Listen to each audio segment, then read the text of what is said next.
नमस्कार विद्यार्थी मित्रांनो, तुमच्यासाठी नवीन जॉब अपडेट घेऊन आलेली आहे। कृषी विभागांतर्गत भरती निघाली असून ही 2024 ची भरती आहे। नवीन भरती निघाली आहे। ऑफिशियल नोटिफिकेशन आलं असून फॉर्म भरायला सुरुवात झाली आहे। यामध्ये खूप मोठ्या जागांसाठी जाहिरात आली असून आपण व्हिडिओमध्ये पाहणार आहोत किती जागा आहेत, अर्ज कोण करू शकतो, वयोमर्यादा काय आहे, एज्युकेशन क्वालिफिकेशन काय लागणार आहे, पगार किती असणार आहे, फॉर्म कोठे भरायचा, अर्ज कधीपासून भरायचा, लास्ट डेट कधीपर्यंत, अशा प्रकारची संपूर्ण माहिती आपण या व्हिडिओमध्ये पाहणार आहोत। व्हिडिओ शेवटपर्यंत पहा। अशाच नवनवीन माहितीसाठी आमच्या चॅनलला सबस्क्राइब करा, बेल आयकॉनला प्रेस करा, शेअर करा, लाईक करा। चला तर मग व्हिडिओला सुरुवात करूया। कृषी विभागांतर्गत भरती निघाली आहे। 2024 ची भरती असून वेतन श्रेणी इथं 41,000 रुपये सॅलरी असणार आहे तुम्हाला आणि 41,000 रुपये सॅलरी आणि जागा किती असणार आहेत, 258 जागांसाठी भरती असणार आहे आणि अर्ज पद्धती ऑनलाईन पद्धतीने तुम्हाला इथे अर्ज करायचा आहे आणि संधी सोडू नका, लगेचच अर्ज करा। बघा, ही कृषी विभागांतर्गत भरती निघाली आहे। त्याच पद्धतीने आपण संपूर्ण डिटेल्स पाहूया।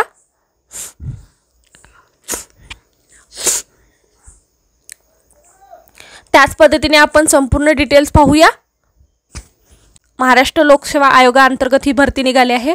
आधी आपण नोटिफिकेशन पाहण्याआधी आपण संपूर्ण डिटेल माहिती पाहूया, त्यानंतर PDF ची नोटिफिकेशन मधली संपूर्ण सविस्तर माहिती पाहूया।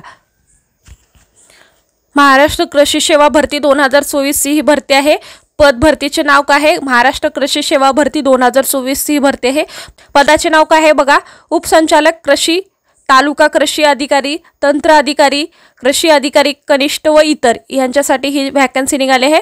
पद संख्या किती असणार आहेत बघा, 258 जागांसाठी इथे भरती होणार आहे आणि वॅकन्सी डिटेल्स कशी आहे पाहूया। 258 जागांसाठी बघा, पदानुसार इथे डिटेल्स दिली आहे। उपसंचालक कृषीसाठी 48 जागा असणार आहेत, तालुका कृषी अधिकाऱ्यासाठी 53 जागा असणार आहेत, कृषी अधिकारी व कनिष्ठ इतर अधिकाऱ्यांसाठी 157 जागा असणार आहेत। बघा, शैक्षणिक पात्रता आपण नोटिफिकेशन PDF मध्ये पाहणार आहोत आणि वयोमर्यादा इथं 45 वर्षापर्यंत तुम्ही फॉर्म भरू शकता। अर्ज पद्धती कशी आहे, ऑनलाईन पद्धतीने इथे फॉर्म भरायचा आहे आणि अर्ज सुरू होण्याची किंवा तारीख काय आहे, 27 सप्टेंबर 2024 तारखेपासून इथे अर्ज सुरू झालेले आहेत आणि अर्ज करण्याची शेवटची तारीख काय आहे, 17 ऑक्टोबर 2024 पर्यंत तुम्ही इथे अर्ज भरू शकता। त्याच पद्धतीने PDF नोटिफिकेशन आपण डिटेल्समध्ये माहिती पाहणार आहोत। जागाचे विश्लेषण, एज्युकेशन क्वालिफिकेशन आणि संपूर्ण डिटेल्स इथे आपण पाहूया। बघा, महाराष्ट्र लोकसेवा आयोगाचा हा PDF आहे। याच्यामध्ये इथे संपूर्ण माहिती दिलेली आहे, तुम्हाला ही वाचून घ्यायची आहे संपूर्ण सविस्तर माहिती। आणि इथे शासनाकडून महाराष्ट्र कृषी सेवाकरिता बघा, शासनाकडून महाराष्ट्र कृषी सेवेकरिता प्राप्त मागणीपत्रानुसार महाराष्ट्र नागरी सेवा राजपत्रिका संयुक्त पूर्व परीक्षा 2024 परीक्षेमधून महाराष्ट्र कृषी सेवेच्या भरावयाच्या एकूण 258 पदाचा तपशील खालीलप्रमाणे आहे। बघा, 258 जागांसाठी ही भरती होणार आहे। त्याच पद्धतीने बघा, 4 कृषी सेवा, बघा, कृषी पशुवर्धन, दुग्ध व्यवसाय विकास, मत्स्य विभाग व्यवसाय, अशा पद्धतीने इथं जागा आहेत। बघा, कृषी उपसंचालक कृषी गट 48 जागा आहेत। त्याच पद्धतीने बघा, इथं पद संख्या सर्वसाधारण, महिला, खेळाडू, दिव्यांग आणि अनाथ प्रवर्गासाठी इथे जागा आहेत। त्याच पद्धतीने इकडे कास्टनुसार जागा दिलेल्या आहेत, त्या पाहूया। अजासाठी 5 जागा आहेत, अजासाठी 3 जागा आहेत, विजासाठी 3 जागा आहेत, भज ब साठी 2 जागा आहेत, भज क साठी 3 जागा आहेत, भज ड साठी 1 आहे, इमा व साठी 6 जागा आहेत, विमा प्र साठी जागा नाही आहेत आणि मागास प्रवर्गासाठी 5 जागा आहेत, अधू साठी 5 जागा आहेत आणि एकूण आरक्षित पदे किती आहेत, 33 पदे आहेत आणि अराखीव पदे 15 आहेत।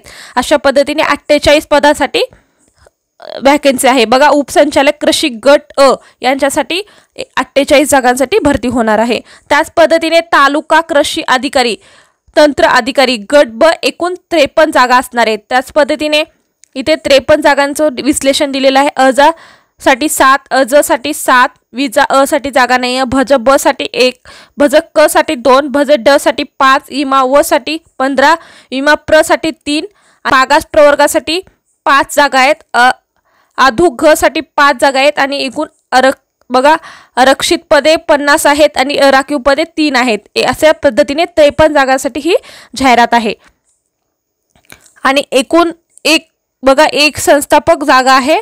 त्याच पद्धतीने बघा कृषी अधिकारी कनिष्ठ व इतर गट क 157 पदे असणार आहेत त्याच पद्धतीने प्रवर्ग बघा इथे अ साठी 2, अजा साठी 3, विजासाठी 2, भज ब साठी जागा नाहीये, भज क साठी 7 जागा आहेत, भज ड साठी 5 आहेत, इमा व साठी 65 जागा आहेत, इमा प्र साठी 3 जागा आहेत, मागासवर्गीय बघा मागासवर्गीय प्रवर्गासाठी 16 जागा आहेत, आधु घ साठी 16 जागा आहेत, एकूण आरक्षित पदे किती आहेत 119 आहेत, राखीव पदे 48 म्हणजे 38 आहेत, राखीव पदे 38 आहेत, एकूण 157 जागांसाठी इथे भरती होणार आहे।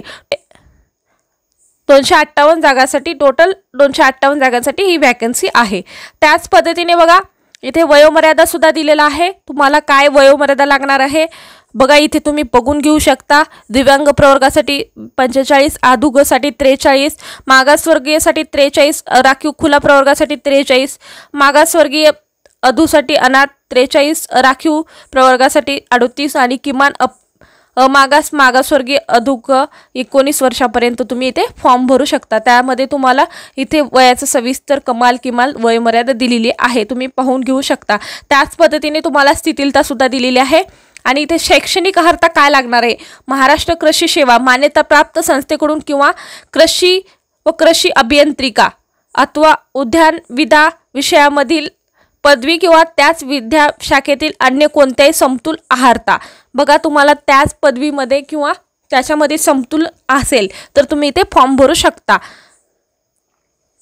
बघा तुम्हाला इथे दिलेला आहे कृषी पशुवर्धन, दुग्ध व्यवसाय विकास, मत्स्य विभाग व्यवसाय अशा पद्धतीने तुम्ही त्याच्यामध्ये एज्युकेशन घेतला असेल त्याच पद्धतीने BSc कृषी, बीटेक कृषी अभियांत्रिका तत्सम पदवीधर समतुलन म्हणून मान्य केले जाणार आहे। बघा त्याच्यामध्ये तुम्हाला BSc कृषी जैव तंत्रज्ञान, BSc गृह विज्ञान, BSc कृषी व्यवस्थापन, बीटेक अन्नतंत्र, BSc उद्यान विद्या अशा प्रकारे तुम्ही BSc केली असेल तर तुम्हाला इथे अर्हता देण्यात येणार आहे।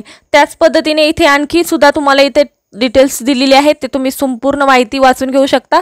तिथे तुम्हाला BSc असणं गरजेचं आहे आणि बीटेक असलं तरी तुम्ही इथे अर्ज करू शकता। त्याच पद्धतीने आपण लास्ट डेट संपूर्ण सविस्तर डिटेल इम्पॉर्टंट डेट्स पाहूया। बघा इथे इम्पॉर्टंट डेट दिलेला आहे, अर्ज विकल्प करण्यासाठी कालावधी दिलेला आहे 27 सप्टेंबर 2024 रोजी फॉर्म भरायला सुरुवात झालेली आहे आणि 17 ऑक्टोबर 2024 पर्यंत तुम्ही इथे फॉर्म भरू शकता। ऑनलाईन पद्धतीने परीक्षा शुल्क स्वीकारण्याची डेट काय आहे 17 ऑक्टोबर पर्यंत तुम्ही इथे फी सुद्धा भरू शकता। अंतिम स्टेट बँकेमध्ये चलनाद्वारे परीक्षा शुल्क भरण्यासाठी चलनाची प्रत 19 ऑक्टोबर पर्यंत तुम्ही भारतीय स्टेट बँकेद्वारे भरू शकता।